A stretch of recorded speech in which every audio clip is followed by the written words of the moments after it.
पहचान, नीला झंडा हाथी बीएसपी की क्या पहचान, नीला झंडा बहन कुमारी माइती जिंदाबाद, जिंदाबाद बीएसपी की क्या पहचान,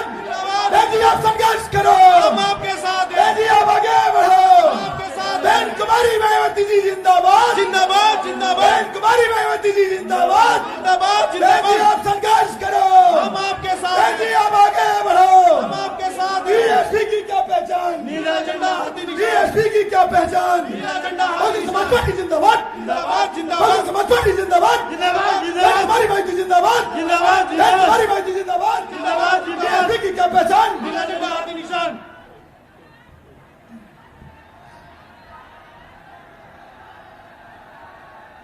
हमारे बीच में बहुजन समाज पार्टी की राष्ट्रीय अध्यक्ष, देश के सबसे बड़े प्रदेश उत्तर प्रदेश की 4 बार मुख्यमंत्री रही, दलितों की, पिछड़ों की, अकलियतों की, साथ साथ सर्व समाज की नेता, हम सब की नेता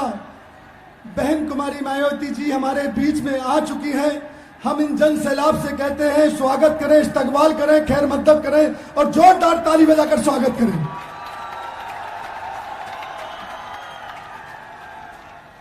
मैं चौधरी प्रेरणा जो चौधरी विजयदन सिंह की बेटी हैं और चौधरी विजयदन सिंह जी, रणविजय सिंह जी और उनके साथी, एक जो हम लोग सप्रेम भेंट करते हैं अपनी नेता को, तो हम सोने का मुकुट लेकर आएंगे और माननीय बहन जी का स्वागत करेंगे, माननीय विजेंद्र सिंह जी और प्रेरणा सिंह जी।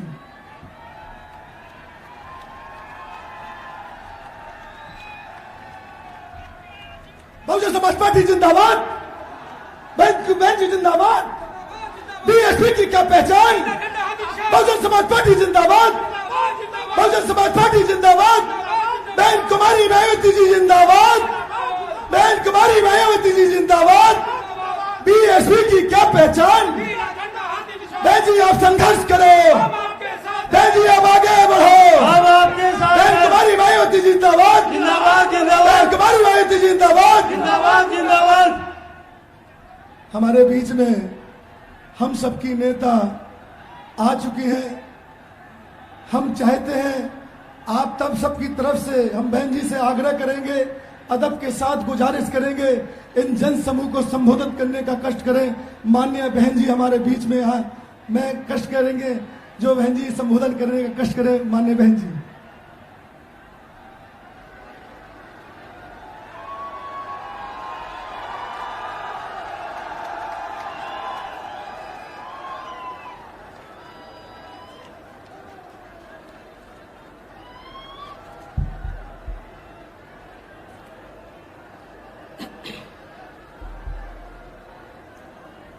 बीएसपी की इस चुनावी जनसभा में इकट्ठा हुए पार्टी के सभी छोटे बड़े पदाधिकारी एवं कार्यकर्तागण, आज आप लोग देश में व यहाँ आपके उत्तर प्रदेश स्टेट में भी लोकसभा के लिए हो रहे आम चुनाव में अपनी पार्टी के उम्मीदवारों के समर्थन में जो यहाँ चुनाव लड़े हैं, उनके समर्थन में मुझे सुनने के लिए यहाँ इकट्ठा हुए हैं, तो उसके लिए मैं आप सभी लोगों का हार्दिक दिल से आभार प्रकट करती हूँ। वैसे आप लोगों को ये विदित है कि हमारी पार्टी कांग्रेस, बीजेपी व अन्य किसी भी विरोधी पार्टी तथा गठबंधन आदि के साथ मिलकर नहीं, बल्कि अकेले ही अपनी पार्टी के बलबूते पर ही पूरी तैयारी व दमदारी के साथ यह चुनाव लड़ रही है। इसके साथ ही हमने टिकट बंटवारे के मामले में भी सर्व समाज के लोगों को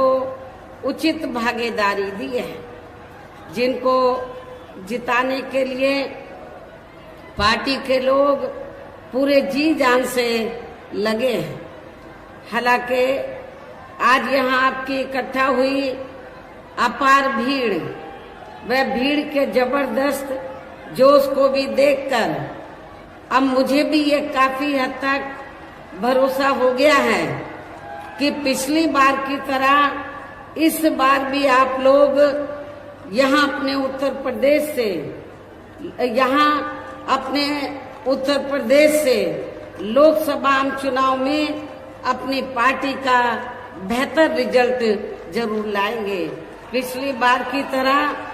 आप लोग बिजनौर लोकसभा की सीट को भी जीतेंगे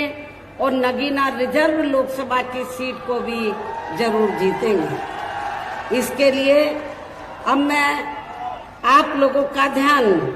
कुछ जरूरी बातों की तरफ दिलाना चाहती हूँ और इस संबंध में विशेषकर मैं कांग्रेस,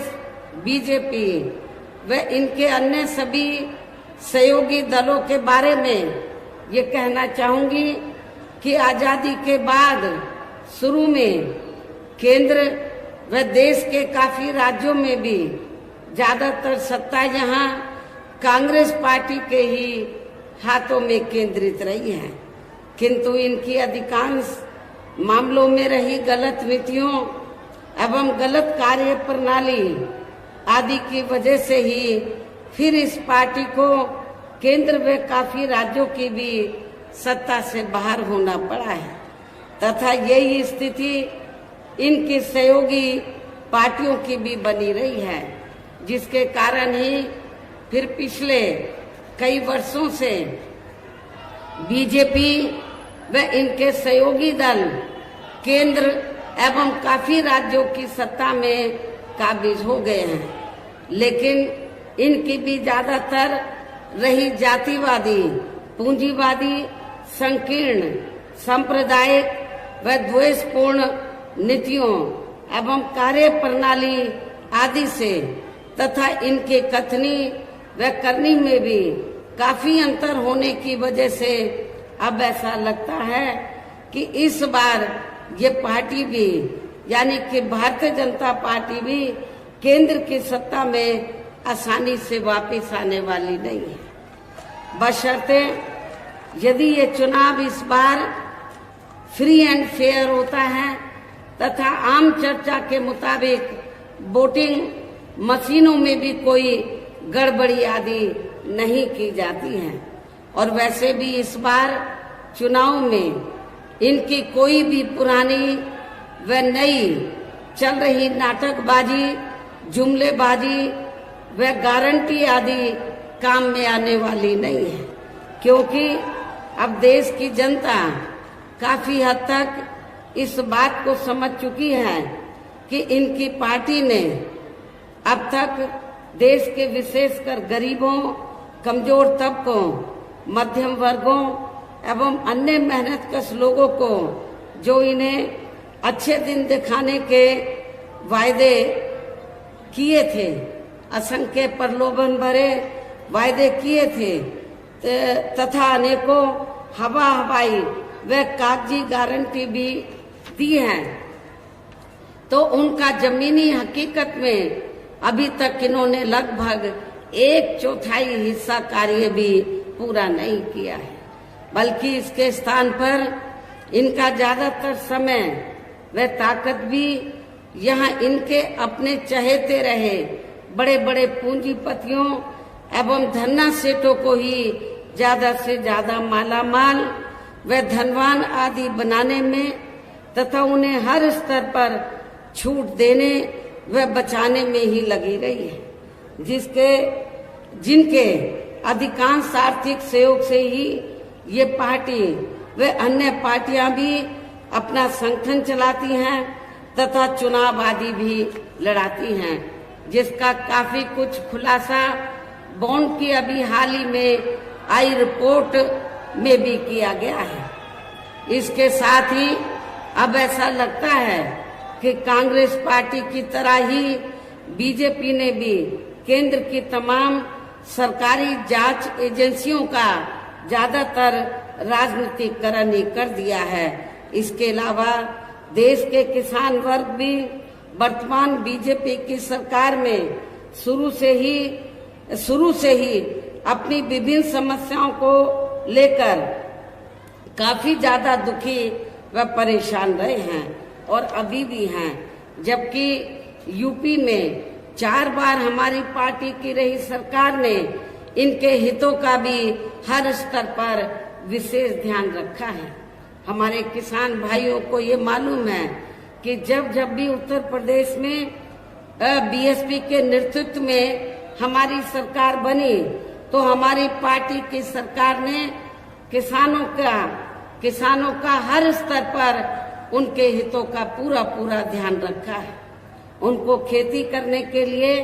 जो सुविधाएं हैं तो वो आसान दामों में दी। उनकी जो फसल है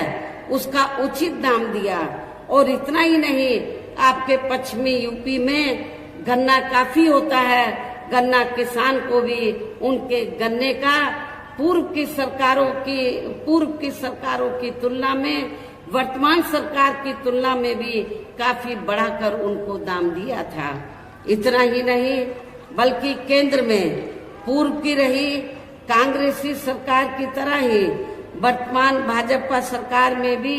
इनकी जातिवादी, हीन, सांप्रदायिक एवं पूंजीवादी सोच व नीतियों के चलते ही पूरे देश में सर्व समाज में से खासकर गरीबों, दलितों, आदिवासियों, पिछड़े वर्गों, मुस्लिम एवं अन्य धार्मिक अल्पसंख्यक समाज के लोगों का भी पूर्ण रूप से विकास व उत्थान आदि नहीं हो सका है। और इस संदर्भ में वैसे आप लोगों को ये मालूम है कि पूरे देश में यहाँ दलितों, आदिवासियों एवं अन्य पिछड़े वर्गों का सरकारी नौकरियों में वर्षों से अधूरा पड़ा आरक्षण का कोटा भी अभी तक पूरा नहीं भरा गया है। विशेषकर एससी व एसटी वर्गों के सरकारी कर्मचारियों का पदोन्नति में आरक्षण भी अब काफी हद तक प्रभावहीन ही बना दिया गया है। और जब इस मामले को लेकर आप लोगों को मालूम है कि हमारी पार्टी ने इसमें संशोधन करने के लिए जब बिल राज्यसभा में लाया, मैं राज्यसभा में थी, जब राज्यसभा में लाया तो सरकार को हमने काफी हद तक रजामंद कर लिया था तो संशोधन लाने के लिए, ताकि पदोन्नति में जो आरक्षण जो प्रभावहीन बन गया है वो प्रभावशाली बन जाए और एससी एसटी के कर्मचारियों को पदोन्नति में आरक्षण ठीक ठाक मिल जाए। लेकिन जब ये बिल लाया गया तो समाजवादी पार्टी के सांसदों ने तो इस बिल को पास नहीं होने दिया और बिल को संसद के अंदर फाड़ दिया था। अब किस मुंह से समाजवादी पार्टी के लोग ये कहते हैं दलितों को कि आप हमें वोट दो? जिस समाजवादी पार्टी ने एससी एसटी का जो पदोन्नति में आरक्षण का विधेयक है उसको पास नहीं होने दिया, ऐसी पार्टी के उम्मीदवार की जमानत जब्त कराना ये आप लोगों की जिम्मेवारी बनती है। साथ ही केंद्र व राज्यों में भी विरोधी पार्टियों की रही सरकारों में इन सभी वर्गों को प्राइवेट सेक्टर में आरक्षण दिए जाने की व्यवस्था किए बिना ही इनकी सरकारों के ज्यादातर सरकारी कार्य अब प्राइवेट सेक्टर के जरिए ही इनके बड़े बड़े पूंजीपतियों व धन्ना सीटों आदि को ही दिए जाने के कारण अब इनको पूरे देश में आरक्षण का बहुत कम ही लाभ मिल पा रहा है। इसी प्रकार इनका अन्य और मामलों में भी शोषण व उत्पीड़न आदि होना अभी तक भी बंद नहीं हुआ है। इनके साथ साथ मुस्लिम व अन्य धार्मिक अल्पसंख्यक समाज के लोगों की भी हालत हर स्तर पर यह काफी ज्यादा खराब व दयनीय ही बनी हुई है, जिसका काफी कुछ खुलासा सच्चर कमेटी की रिपोर्ट में भी किया गया है। इतना ही नहीं बल्कि पिछले कुछ वर्षों से केंद्र व अधिकांश राज्यों में भी बीजेपी व आरएसएस की सरकारों के चलते हुए अब इनका विकास एवं उत्थान आदि होना भी काफी हद तक बंदशाई हो गया है। आए दिन इन पर खासकर धर्म की आड़ में हो रही जुल्म जाति भी यह काफी ज्यादा चरम सीमा पर पहुंच चुकी है। इनके साथ साथ अपर कास्ट समाज में से विशेषकर गरीब लोगों की भी हालत हमें कोई खास अच्छी नजर नहीं आती है। इनकी गलत कृषि नीतियों के कारण किसान वर्ग भी आए दिन आंदोलित रहता है। साथ ही इनकी गलत आर्थिक नीतियों की वजह से देश की अर्थव्यवस्था पर भी इसका काफी बुरा प्रभाव पड़ रहा है, जिससे यहाँ विशेषकर छोटे काफी ज्यादा दुखी व परेशान हैं। और अब केंद्र में पूर्व की रही सरकारों की तरह ही वर्तमान भाजपा सरकार में भी यहाँ पूरे देश में गरीबी, बेरोजगारी एवं महंगाई आदि भी लगातार काफी ज्यादा बढ़ रही है। देश में हर स्तर पर फैला भ्रष्टाचार भी अभी तक कम नहीं हुआ है। साथ ही अपने देश की सीमाएं भी अभी तक पूरे तौर से सुरक्षित नहीं हैं। ये भी बड़े चिंता की बात है। ऐसे में अब आप लोगों को देश में हो रहे लोकसभा आम चुनाव में कांग्रेस, बीजेपी व इनकी सहयोगी पार्टियों को भी केंद्र की सत्ता में आने से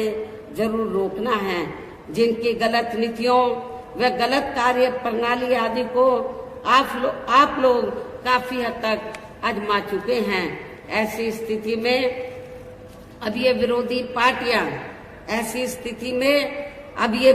पार्टियां किस्म किस्म के साम दाम दंड भेद आदि अनेकों हथकंडे इस्तेमाल करके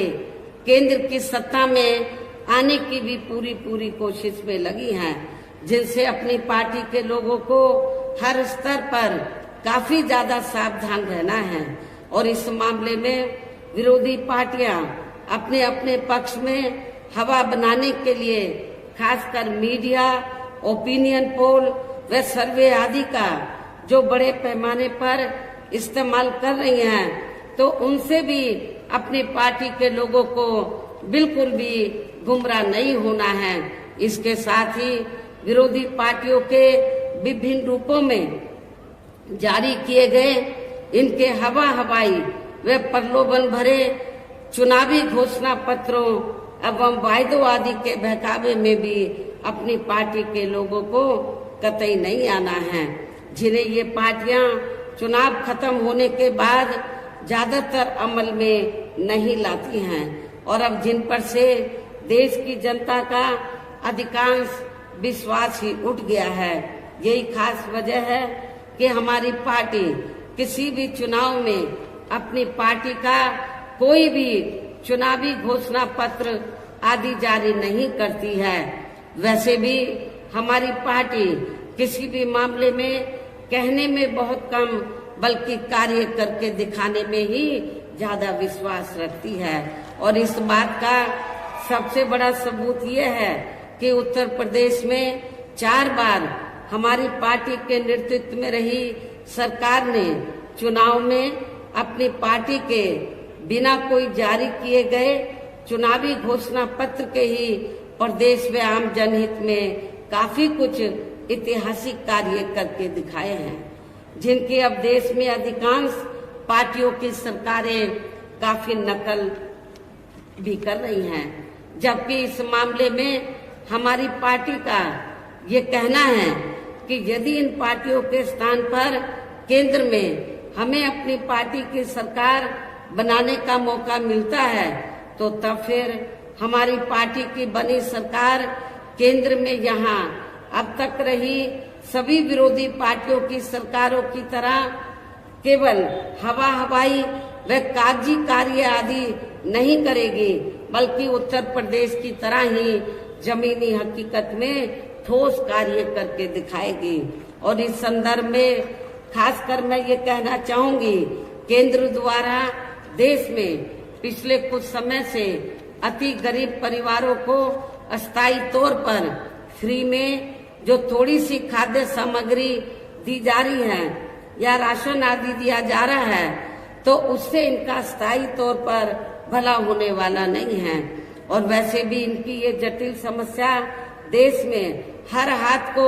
काम देने से ही केवल दूर हो सकती है, जिसकी तरफ हमारी पार्टी की बनी सरकार विशेष ध्यान देगी। साथ ही देश में पिछले काफी वर्षों से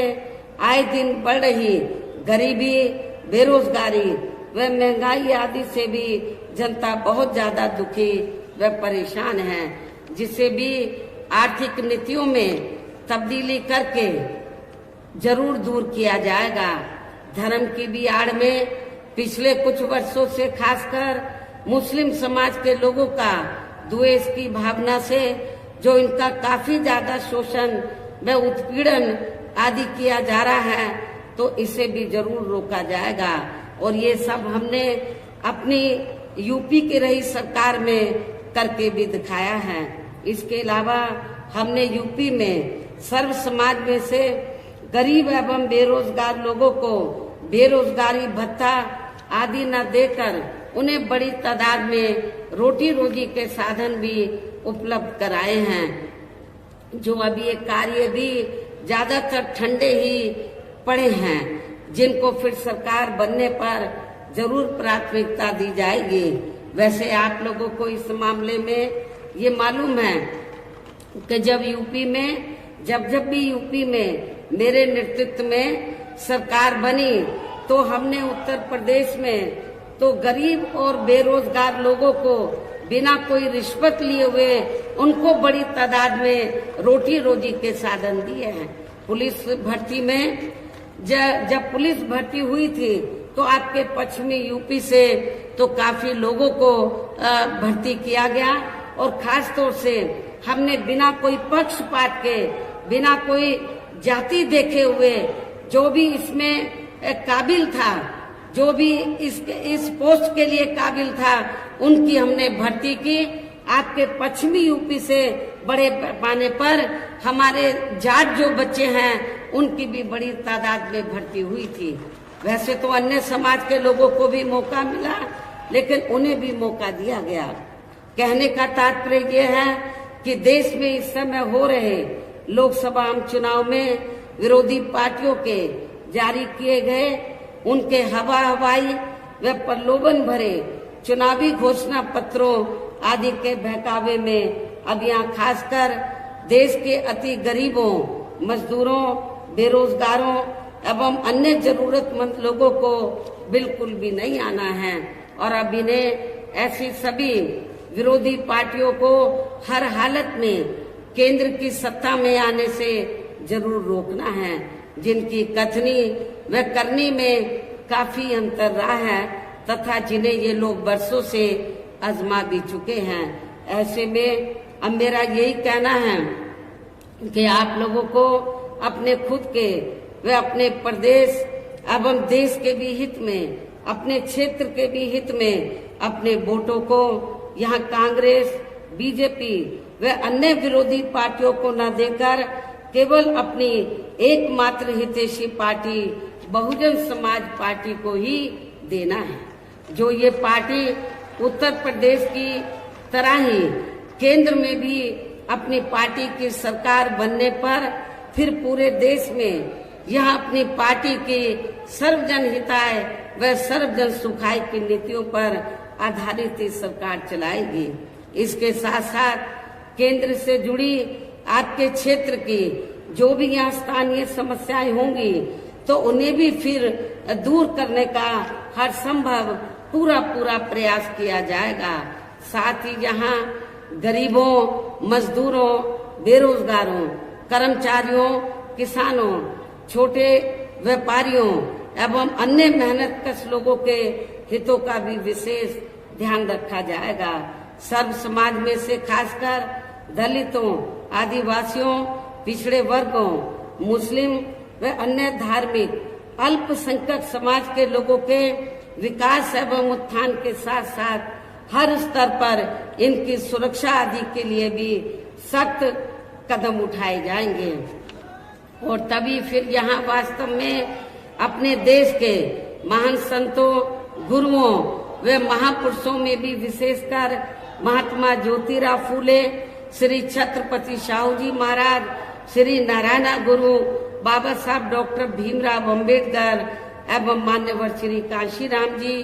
चौधरी चरण सिंह जी का भी सपना, अधूरा रहा सपना जरूर साकार हो सकता है, जिनको यूपी में हमारी पार्टी की रही सरकार द्वारा हर स्तर पर पूरा पूरा आदर सम्मान दिया गया है। और आप लोगों को मैं भी यहाँ ये भी बताना चाहती हूँ कि जब हमारी पार्टी की बनी सरकार ने और खास तौर से चौथी बार जब पूर्ण बहुमत की सरकार बनी और हमने उत्तर प्रदेश में दबे कुचले लोगों के हितों में, वैसे तो सर्व समाज के हितों का हमने पूरा ध्यान रखा था, लेकिन दबे कुचले लोगों के हितों में जब हमने कुछ जरूरी व ठोस कदम उठाए तो ये विरोधी पार्टियों को अच्छा नहीं लगा। और खास तौर से जब हमने अपने संतों, गुरुओं और महापुरुषों को विभिन्न रूपों में आदर सम्मान दिया, उनके नाम से स्मारक बनाए, उनकी प्रतिमाएं लगाई, संग्रहालय बनाए, ये सब अच्छा नहीं लगा। और नतीजा क्या हुआ, तो तब फिर चाहे कांग्रेस हो, बीजेपी हो, सभी पार्टियों को ये लगा कहीं ऐसा ना हो, अभी तो बीएसपी देश के सबसे बड़े प्रदेश उत्तर प्रदेश में सत्ता पर काबिज हुई है, कहीं केंद्र की सत्ता में बीएसपी काबिज ना हो जाए। बीएसपी अभी तो यूपी में काबिज हुई है, कहीं वो केंद्र की सत्ता में ना काबिज हो जाए। तो बीएसपी को रोकने के लिए आप लोगों को मालूम है, तब फिर सभी विरोधी पार्टियों ने अंदर मिलकर तो बीएसपी का जो बेस वोट है, दलित वोट, तो उसको बांटने के लिए, उसको कमजोर करने के लिए, बीएसपी को कमजोर करने के लिए, तब फिर सभी विरोधी पार्टियों ने दलितों में, आदिवासियों में, पिछड़ों में जो स्वार्थी किस्म के लोग हैं, जो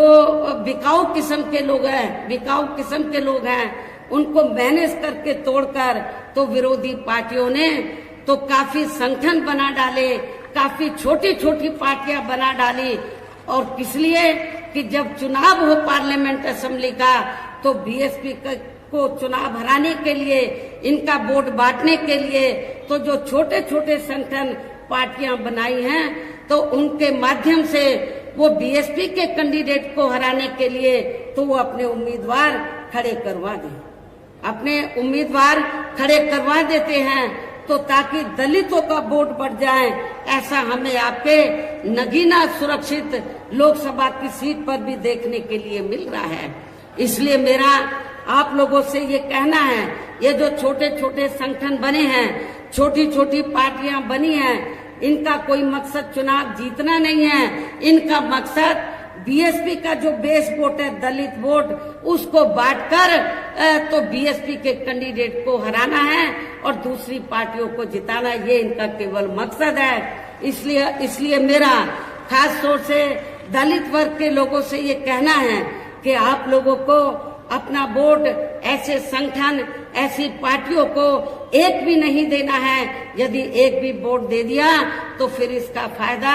दूसरी जातिवादी पार्टियों को मिल जाएगा। इसलिए आप लोगों को एक एक वोट आप लोगों को बहुजन समाज पार्टी के उम्मीदवार को देना है। इसी प्रकार आप लोगों को जो बिजनौर लोकसभा की सीट है, यहाँ से भी हमने जाट समाज से तो अपने उम्मीदवार को चुनाव के मैदान में उतारा है। आप लोगों को ये मालूम है कि जब सपा पावर में रही थी तो यहाँ पर मुसलमानों और जाटों में काफी नफरत पैदा की गई, दंगे कराए गए, मुजफ्फरनगर में कराए गए। लेकिन मेरी सरकार में जाटों और मुसलमानों में कोई उनमें नफरत पैदा नहीं की गई, कोई उनमें आपस में कोई जातीय संघर्ष नहीं हुआ, कोई भी तनाव पैदा नहीं हुआ। ये सब आप लोगों को मालूम है। और इसी मानसिकता पर चलकर ही तो हमने जिनको चुनाव के मैदान में उतारा है, वो इसी मानसिकता के हैं कि जो मुस्लिम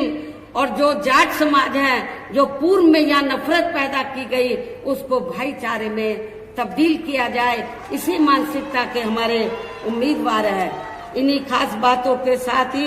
अब मेरा देश में आपके स्टेट के भी हित में यही कहना है कि हमारी पार्टी ने आपकी बिजनौर लोकसभा की सीट से चौधरी विजेंद्र सिंह, जो आपके सामने यहाँ खड़े हैं, और इसी जिले में दूसरी सीट है नगीना सुरक्षित लोकसभा की सीट, तो यहाँ से हमने एडवोकेट श्री सुरेंद्र पाल सिंह को चुनाव के मैदान में उतारा है, जो यहाँ आपके सामने मंच पर मौजूद भी हैं।